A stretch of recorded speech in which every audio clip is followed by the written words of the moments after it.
Hi guys, मैं हेमंत प्रजापति आप सबका स्वागत करता हूँ अपने चैनल एचपी केमिस्ट्री क्लासेस में।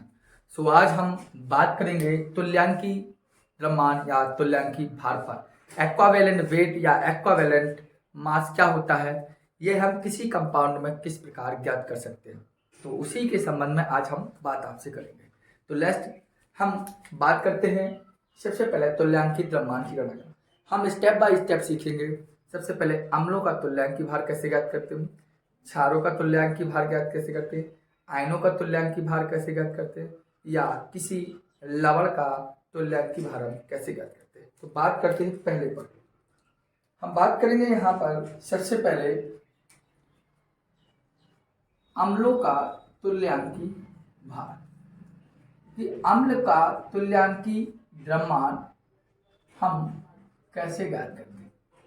तो इतना तो हर व्यक्ति जानता है, हर स्टूडेंट जानता है कि अम्ल क्या होते हैं। अम्ल का मतलब होता है जिसके पास हाइड्रोजन आयन या प्रोटॉन दान करने की प्रवृत्ति रखते हैं, वही हम अम्ल कहलाते हैं।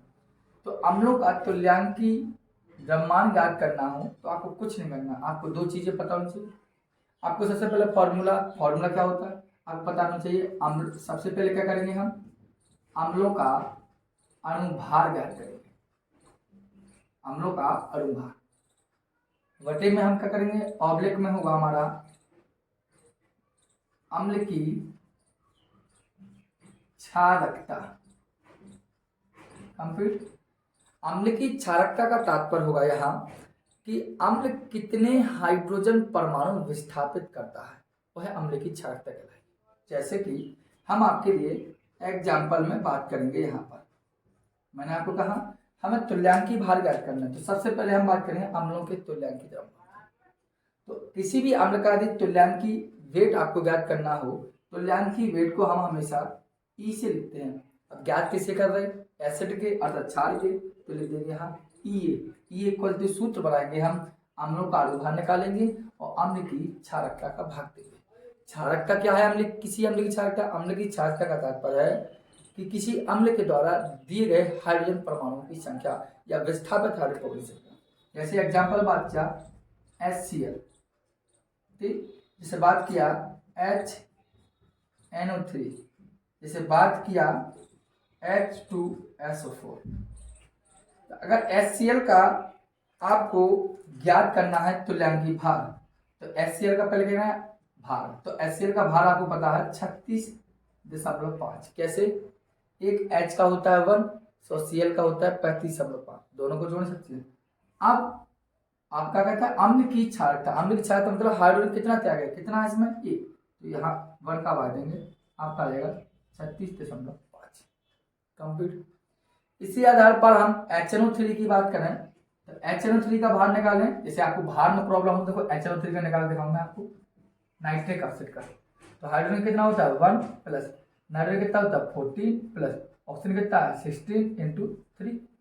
आप हल करिए, ये 15 प्लस 48, आप जोड़ लीजिए तो कितना हुआ 8 5 13, 4 5 63।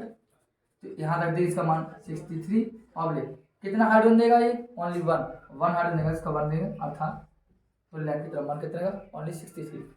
इसका निकालेंगे तो इसका आपको पता है 98 होता है भार, और कितने हाइड्रोजन विस्थापित करता है, 2 हाइड्रोजन विस्थापित करता है, इसे 2 का भाग देना था 49। ये कहलाते हैं अम्ल का तुल्यांकी भार कैसे ज्ञात करते हैं।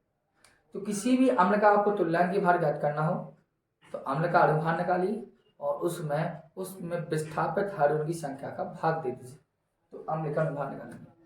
ठीक, अब यहां देखेंगे इस तरफ हम क्षार का अणुभार ज्ञात करना है।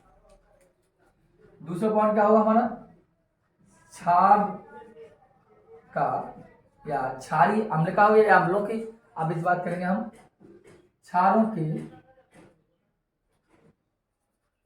तुल्यांकी भार। ठीक, अब आपको क्षार का तुल्यांकी भार करना है तो तुल्यांकी भार को लिखते किससे हैं, ई से। अब निकालना किसका, क्षार का। क्षार को इंग्लिश बोलते वर्ड में क्या बोलते हैं, बेस। बेस के लिए आ जाएगा यहाँ पर ईबी, तो ईबी इक्वल टू क्या होगा, वही प्रक्रिया क्षार का या क्षारक का अणुभार ऑब्लिक क्षार की यहाँ क्या लगा था, अम्ल की क्षारकता, लिखेंगे क्षार की अम्लीयता, उल्टा करना है, क्षार की, यहाँ अम्ल की क्षारकता या क्षार की अम्लीयता।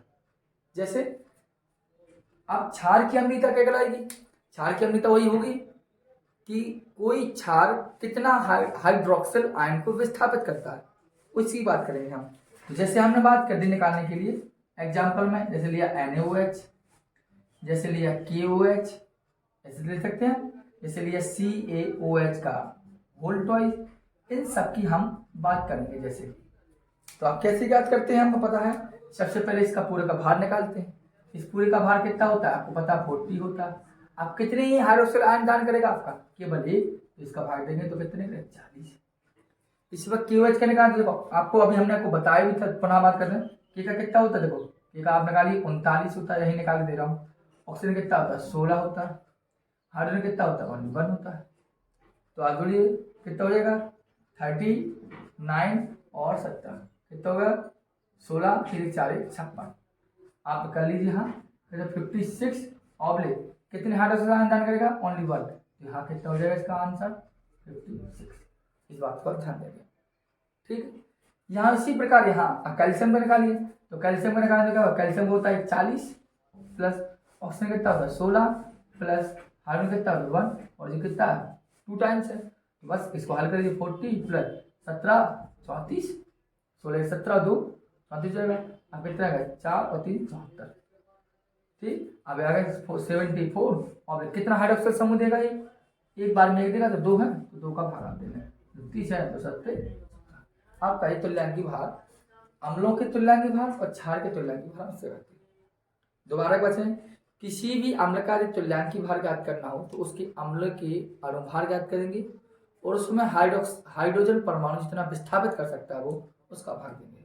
क्षार में ही करते हैं कि क्षार का अणुभार ज्ञात करते हैं और जितने भी हाइड्रोक्सिल समूह की संख्या होती है उतने का हम भाग देते हैं।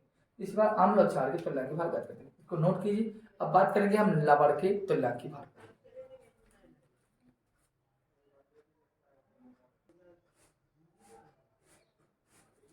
चलिए हम अब बात करेंगे लवण के तुल्यांकी भार पर। तो आइए हम हेडिंग आपके लिए रखते हैं लवण। चलिए हम अब बात करते हैं लवण के तुल्यांकी द्रव्यमान पर, ठीक है। तो यहाँ हमारी हेडिंग हो गई लवणों का तुल्यांकी द्रव्यमान।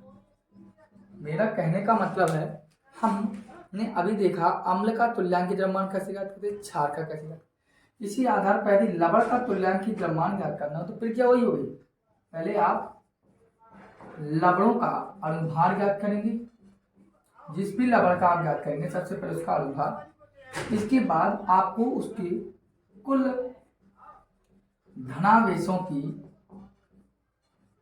संख्या बताओ। जैसे हमने कहा AgNO3 का तुल्यांकी द्रव्यमान ज्ञात करना है, ठीक। तो सबसे पहले AgNO3 क्या है, लवण है, कैसे पता, ना तो इसमें हाइड्रोजन आयन है ना इसमें हाइड्रोक्साइड आयन है, तो अम्ल क्षार की बात है नहीं है, जब अम्ल क्षार नहीं तो लवण कहलाएगा। तो लवण का तुल्यांकी सबसे पहले इसका निकालेंगे क्या, भार।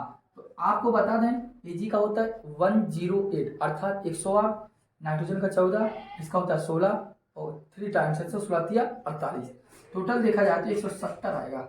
और इसमें धनावेशों की संख्या कितनी होती है, धनावेश संख्या देखें तो आप तोड़ के देखेंगे तो Ag प्लस होता है और NO3 माइनस, तो इसमें कितने धनावेश हैं, ओनली 1, इसका 1 का भाग देंगे 170, 170 आ जाएगा। इसी आधार पर हम जो कहते हैं आपसे, आपने लिया Al2SO4 का होता है इंटू 8H2O, इसका निकालना हो तो सबसे पहले पूरे का हम अणुभार ज्ञात करेंगे। तो पूरे का अणुभार आता कितना है, वो आता है 486। आप ऑब्लिक में करेंगे कुल धनावेश की संख्या, तो कुल धनावेश कितने का, देखो Al को तोड़ेंगे तो Al3 प्लस और प्लस SO4, 2 माइनस में 2 टिका, तो कितने टाइम्स है, 2 टाइम्स, 2 यहाँ लग जाएगा, ये कितना 3 टाइम्स 3 आ जाएगा, देखो 3 दूनी 6, यहाँ के धनावेश आ गए 6 धनावेश आए, 3 तो थे ही लेकिन 2 आगे हैं तो 3 दूनी 6 धनावेश, इसका हल करेंगे तो 80 बनाएगा। इसी आधार पर आप भी कर सकते हैं, जैसे कि K2SO4 लिखा हो, 47। आप इसका निकालिए, इसका पहले तो भार निकालेंगे। भार निकाले के बाद इसमें धनावेश कितने होंगे? 2 होंगे। क्यों? एक के ऊपर 1 प्लस और 2 के हैं तो 2 प्लस, अर्थात कुल धनावेश कितने होंगे? 2। तो इसका आप भार निकाल के 2 का भाग दे देंगे तो धनावेशों की आपको संख्या पता चल जाएगी। दूसरी बात, हम बात करेंगे कुछ आयन पर या आयनों के तुल्यांकित द्रव्यमान पर। तो देखिए यहाँ बात कर रहे हैं हम आयन का तुल्यांकित द्रव्यमान हम कैसे ज्ञात करते हैं। तो देखना, आयनों के तुल्यांकित द्रव्यमान की बात करें, हेडर हो जाएगी हमारी आयनों का तुल्यांकी द्रव्यमान। ये सबसे सिंपल होता है। आयनों का तुल्यांकी द्रव्यमान का मतलब है कोई भी आयन हो, तुल्यांकी द्रव्यमान याद करना हो, सबसे पहले वही बात, अणुभार। पहले वही काम करेंगे कि अणुभार पता होना चाहिए और अणुभार के बाद आप आयन का भाग देंगे जितने भी आयन होंगे उस पर। यदि एक है, जैसे कि हमने कहा Na+ का निकालिए, तो Na का है, इस Na का पहले पता होना चाहिए अणुभार। तो Na का होता है 23। अब कितना आयन है इस पर? ओनली 1, तो भाग देंगे 1 का, होगा 23। ठीक है। जैसे हमने कहा Ca2+ का ज्ञात कीजिए, तो Ca का कितना होता है 40 और कितना आयन है इस पर? 2, तो 2 को भाग देंगे तो कितना आएगा 3। जैसे हमने कहा सल्फेट SO4 2- का, तो इसका अणुभार निकालेंगे तो अणुभार कितना आएगा? 32 होता है। इसका कितना? ऑक्सीजन का 16 × 4 टाइम 16 चौका 64। देखिए 64 और 32, 4 2 6 3 96 आ जाएगा। तो यहाँ 96। ऑब्लिक में कितना कितना आयन है? 2, तो 2 का भाग देंगे आप, कितना हुआ? 8 2 8 16, तो 48 आपका आ जाएगा। ठीक है। तो ये थे आयनों का तुल्यांकी भाग। अभी तक हमने आपको अम्लों का तुल्यांकी भाग, क्षार का तुल्यांकी भाग, लवणों का तुल्यांकी भाग, आयन का तुल्यांकी भाग हमने देखा। फिर भी आपको कोई कंफ्यूजन हो तो आप हमें कमेंट बॉक्स में कमेंट करें, जिससे हम तुल्यांकी द्रव्यमान को और क्लियर कर सकें। ठीक है। तो वीडियो को ज़्यादा से ज़्यादा शेयर करें। धन्यवाद।